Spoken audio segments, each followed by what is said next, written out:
In today's video, I'm going to show you how to factory reset your Sonos Era 100 speaker.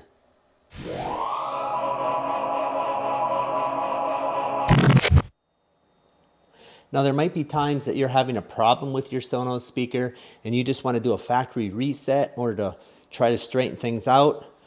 Maybe you're selling your speaker or giving it to somebody and you want to want them to start fresh. You don't want all your settings and everything still loaded in the speaker. Whatever the case may be, this is how you go about resetting the speaker. So the first thing you're going to want to do is unplug your speaker.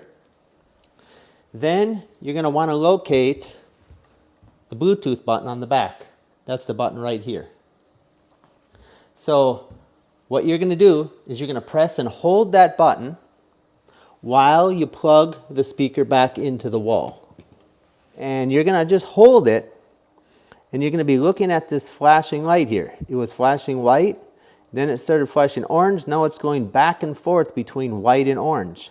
Keep holding that Bluetooth button down until it starts flashing green. You can let go of the Bluetooth button, and now this speaker has been reset to factory defaults, so you can go back into your app and set it up as a new device. I hope this helped you. Please leave a message, leave a comment, and we'll see you next time.